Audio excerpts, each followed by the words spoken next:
Perang dingin Megawati-Jokowi, awal Mei tahun 2022, saat wacana Gibran Raka jadi cawapres mengemuka, Jokowi berkomentar, yang logis sajalah, umur belum mencukupi, dan baru 2 tahun jadi wali kota.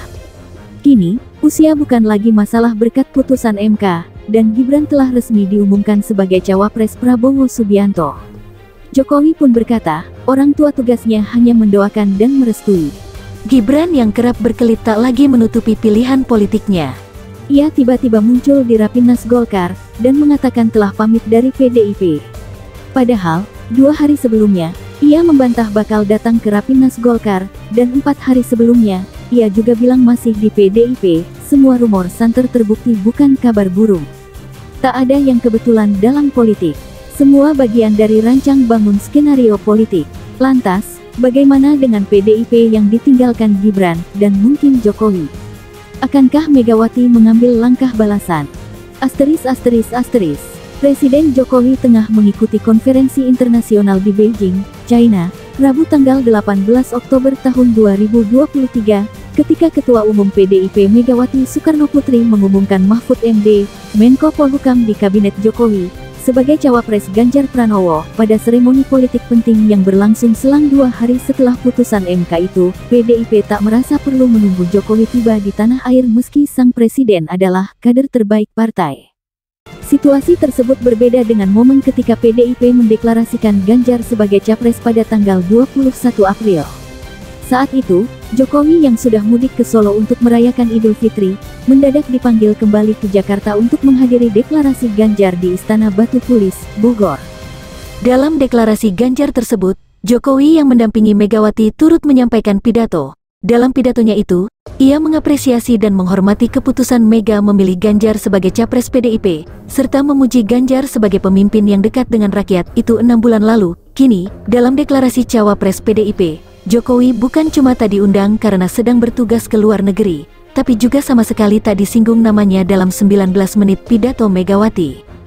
Tak ada pujian maupun sindiran untuk Jokowi, tak ada satu kata pun dari mulut Megawati tentang Jokowi, yang sudah 20 tahun bersama PDIP, sejak masih di DPC Solo, dicalonkan jadi wali kota Solo, Gubernur DKI Jakarta, sampai akhirnya Presiden RI 2 periode. Namun, usai deklarasi Mahfud MD, Puan yang ditanyai wartawan soal Jokowi, melontarkan ucapan pedas, nanti tanyakan kalau Pak Presiden sudah pulang, masih mendukung Ganjar Pranowo atau punya pilihan lain. Tolong ditanyakan, saya juga mau tahu jawabannya. Saya dukung semuanya untuk kebaikan negara ini. Jokowi di Surabaya, tanggal 22 Oktober tahun 2023. Sebagai kader PDIP, Jokowi memang tidak pernah mendukung Ganjar secara tegas. Kepada berbagai kelompok relawan yang selalu menunggu dan mengikuti arahannya, Jokowi justru sering bilang, ojo ke susu, alias jangan terburu-buru. Padahal, PDIP sudah resmi mengusung Ganjar sebagai capres. Sikap abu-abu Jokowi tersebut, ditambah orkestra politik grande untuk memuluskan jalan Gibran menjadi cawapres, menurut sejumlah sumber di lingkaran PDIP, memicu retak lebih lebar dalam hubungannya dengan Megawati.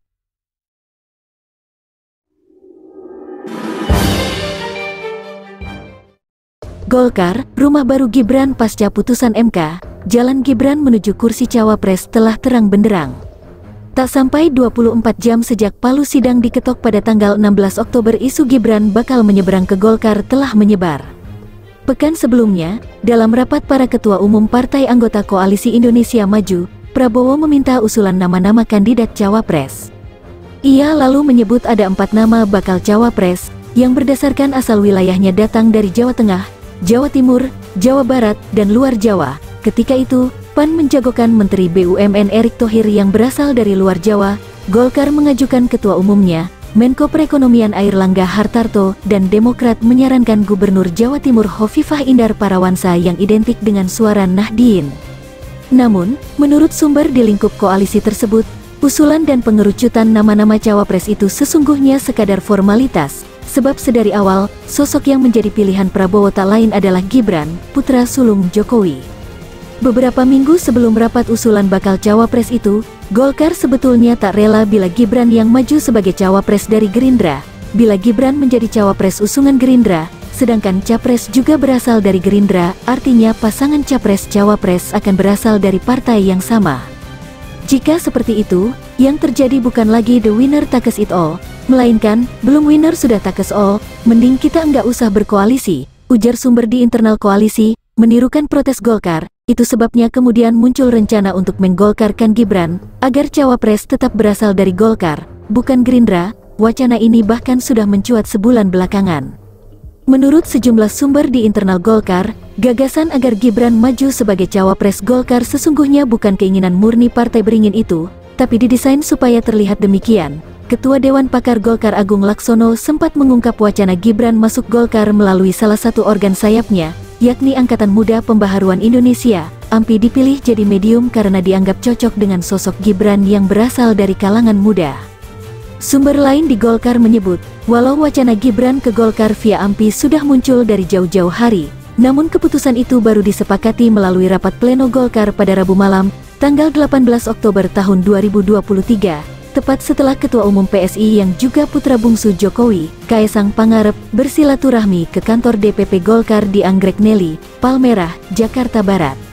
Meski demikian, Airlangga mengatakan bahwa rapat AMPI hanya membahas rangkaian acara HUT Golkar, susunan panitia Rapimnas Golkar, dan tokoh-tokoh Golkar yang menempati posisi strategis pada pemilu 2024. Jumat, tanggal 20 Oktober Gibran bertolak ke Jakarta.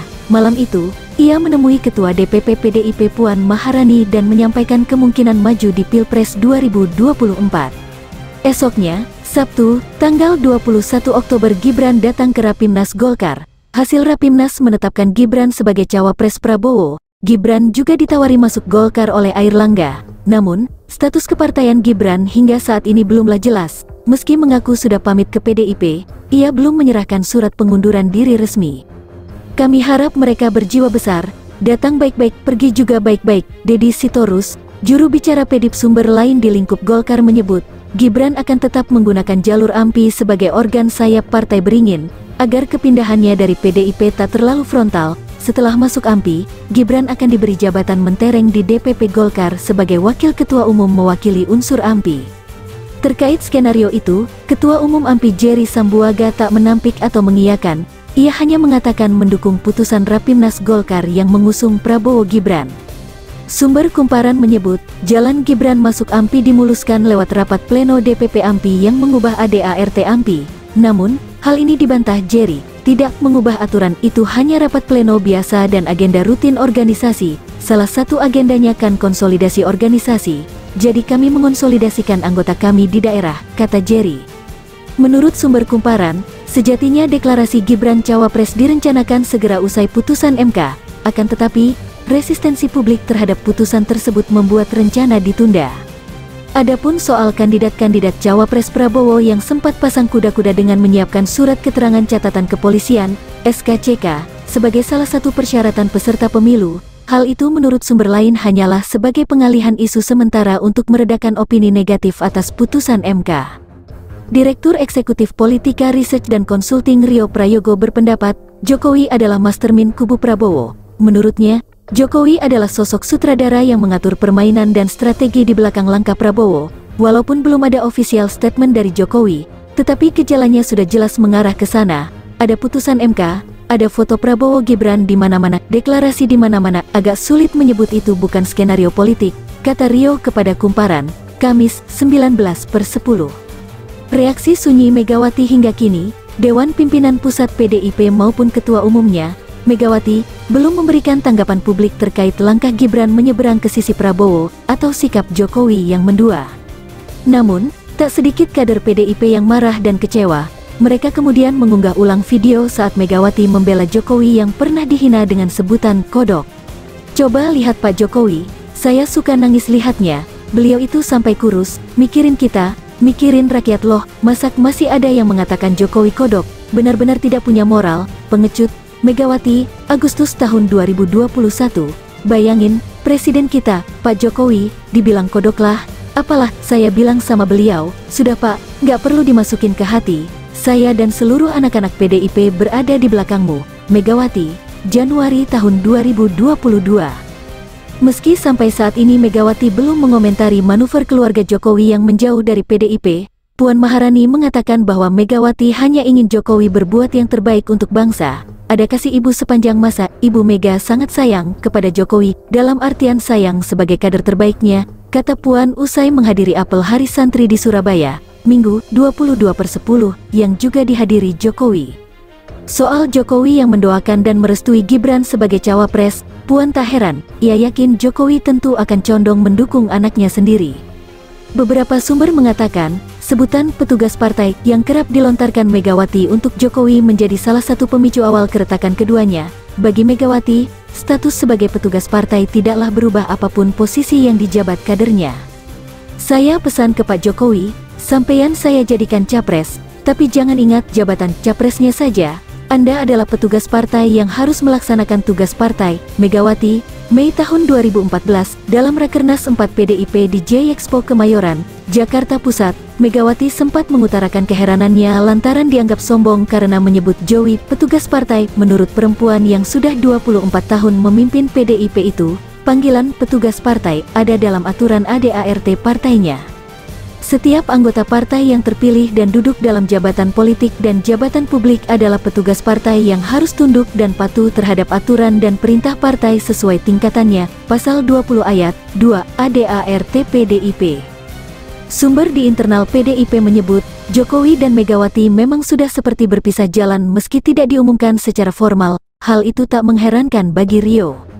Kalau Jokowi dan Megawati dipertentangkan, 1000 alasan bisa disampaikan. Misalnya, Jokowi ingin menjaga dinastinya, ingin menunjukkan bahwa dia kuat, tidak seperti julukan petugas partai yang disematkan padanya, atau ingin sosok presiden berikutnya sesuai skenario dia, papar Rio.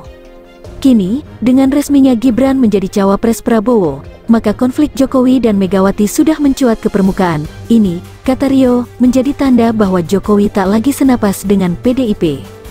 Yang tadinya laten, sekarang sudah tampak. Nanti kompetisi di antara Jokowi dan Megawati bisa head to head, ujarnya. Ketua DPP PDIP Komarudin Watubun mengatakan, sampai saat ini Gibran masih memegang KTA PDIP. Gibran, Jokowi, dan Bobi Nasution, menantu Jokowi yang menjabat wali kota Medan, masih dianggap satu perahu, kecuali mereka memilih jalan lain. Pada saat memilih pindah ke tempat lain, partai akan ambil tindakan. Itu berlaku sama bagi semua kader PDIP, ujarnya. Dalam ADART PDIP, anggota partai dilarang menjadi anggota organisasi politik lain. Bila melanggar disiplin partai dan tidak mematuhi larangan partai, maka anggota terkait akan dikenai sanksi. Paling ringan adalah peringatan, dan paling berat berupa pemecatan atau pemberhentian. Namun, sumber lain di internal PDIP menyebut bahwa partainya tak akan mengambil langkah ekstrim seperti memecat kader. Mereka ingin fokus ke pemenangan Ganjar dan tak mau ambil pusing dengan huru-hara terkait Gibran maupun Jokowi. Toh, menurut salah satu orang dekat Ganjar, faktor Jokowi telah dikesampingkan dalam urusan pemenangan Ganjar mulai Agustus tahun 2023. Mereka siap berjibaku tanpa bantuan Jokowi. Sumber lain di PDIP juga menyebut, partainya lebih baik kalah namun kukuh secara ideologis, ketimbang menang pemilu secara pragmatis. Artinya, menurut dia, PDIP siap menjadi oposisi jika kalah dalam Pilpres 2024. Hal tersebut diamini Adi Prayitno, analis politik UIN Syarif Hidayatullah. Berdasarkan amatannya selama ini, PDIP itu gen politiknya hitam dan putih. Kalau kalah oposisi, kalau menang berkuasa. Misalnya, waktu zaman SBY, PDIP ditawari masuk ke koalisi SBY, tapi menolak, maka amat wajar bila alih-alih tunduk kepada kekuatan politik lain, PDIP memilih menjadi oposisi bila tak memenangi pemilu. Menurut Adi, dibanding beberapa parpol lain, PDIP sulit diatur-atur. Lebih lanjut, retak hubungan Megawati-Jokowi dikhawatirkan berimbas ke stabilitas pemerintahan di ujung periode Jokowi. Sempat muncul isu bahwa menteri-menteri dari PDIP sedang menunggu komando, apakah akan bertahan di kabinet atau mundur. Sumber lain juga mengatakan, panitia khusus mungkin akan dibentuk di DPR untuk memperkarakan sejumlah megaproyek Jokowi seperti Ibu Kota Negara, IKN, kereta cepat, juga food estate yang dipegang Prabowo. Namun, isu-isu itu ditampik oleh Puan Maharani, Putri Megawati yang juga Ketua DPR dan Ketua DPP PDIP. Puan menyebut bahwa menteri adalah hak prerogatif Presiden. Kalau Presidennya masih percaya dan menugaskan menteri-menteri yang ada, ya semua menteri itu wajib menuntaskan pekerjaannya dan wajib membantu Presiden di kabinet, tegas Puan. Saat ini, ada 5 menteri asal PDIP yang tergabung dalam kabinet Jokowi. Mereka adalah Sekretaris Kabinet Pramono Anung, Menteri Hukum dan HAM Yasona Laoli, Menteri Sosial Tri Risma Harini, Menteri Pendayagunaan Aparatur Negara dan Reformasi Birokrasi Aswar Anas, serta Menteri Pemberdayaan Perempuan dan Perlindungan Anak I Gusti Ayu Bintang Darmawati. Namun, bila toh posisi PDIP berubah dari partai penyokong Jokowi menjadi lawan politiknya, ia tak sendiri. Ada 3 partai lain yang menempatkan kadernya di kabinet, dan kini menempuh jalan politik berbeda dengan Jokowi, yakni PPP, yang bergabung dengan PDIP mendukung Ganjar Mahfud, dan Nasdem serta PKB, yang mengusung Anies Baswedan Muhaimin Iskandar. PKB saat ini punya 3 menteri di kabinet, Nasdem 2 menteri, dan PPP 2 menteri. Perubahan peta politik dari koalisi lama ke koalisi baru bukan tak mungkin membuat hubungan antar anggota kabinet menjadi canggung di sisa masa kepemimpinan Jokowi yang tinggal setahun lagi. Jokowi akan seperti lamedak bebek lumpuh, artinya sudah tidak dianggap, setidaknya oleh Nasdem, PKB, PDIP, dan PPP, ujar Adi Prayitno. Sementara soal kemungkinan munculnya pansus DPR untuk menggoyang program Jokowi, Rio melihatnya sebagai risiko politik dan konsekuensi logis yang mesti dihadapi sang presiden, sebab selama 9 tahun ini, PDIP-lah yang mengamankan segala kebijakan Jokowi. Kini, terserah PDIP pula untuk menentukan langkahnya usai manuver yang dibuat keluarga Jokowi. Itulah politik, dan Jokowi sudah memilih jalan akhirnya untuk berpisah dengan Megawati dan PDIP, kata Rio. Sebaliknya, bila basis elektoral PDIP tergerus dengan hilangnya faktor Jokowi, maka itu menjadi risiko politik PDIP. Jokowi tabrak etika politik pencalonan Gibran sebagai cawapres Prabowo tak pelak membuatnya memecahkan rekor. Baru kali ini terjadi dalam sejarah Indonesia, seorang anak presiden maju jadi cawapres saat ayahnya masih berkuasa sebagai presiden. Megawati saja membutuhkan jeda waktu lebih dari 30 tahun untuk menjadi presiden RI setelah ayahnya, Soekarno, lengser. Soekarno turun dari kursi presiden pada 1967. Sedangkan Megawati naik ke tampuk kekuasaan pada 2001. Memang belum pernah ada anak presiden langsung jadi cawapres, anak-anak Megawati dan SBY kan enggak, kata Direktur Eksekutif LSI Jayadi Hanan. Bahkan, Soeharto yang berkuasa 32 tahun pun tidak begitu. Selain itu, menurut Direktur Eksekutif Foxpol Center Pangi Syarwi Caniago, ketika anak presiden maju dalam Pilpres, maka terdapat potensi penyalahgunaan kekuasaan yang besar. Karena presiden masih berkuasa dan memegang kendali penuh pada hari H pencoblosan, ini betul-betul mengancam prinsip dasar demokrasi, yakni kesetaraan, kritik Pangi. Sebagian simpatisan Jokowi pun kini kecewa, termasuk seniman Butet Kartarejasa yang sejak 2014 mendukungnya. Menurut Butet, majunya Gibran adalah bencana moral yang merontokkan legasi Jokowi sebagai role model pemimpin yang baik. Rakyat Indonesia bukan orang bodoh yang tak bisa membaca peristiwa. Rakyat punya kecerdasan, membaca, yang tersembunyi di balik semua itu, ujar Butet dalam suratnya untuk Jokowi. Secara terpisah, Yusuf Kala mengingatkan bahaya praktik politik sayang anak. Menurutnya, hubungan kekeluargaan bisa mengganggu proses politik karena berpotensi mengakibatkan benturan kepentingan. Akan lebih bijak, ketimbang menampik dengan ucapan, tidak mencampuri urusan anak-anak yang sudah dewasa, seorang presiden bisa menyarankan kepada anaknya untuk menunda keinginan maju Pilpres, setidaknya sampai ia tak lagi menjabat.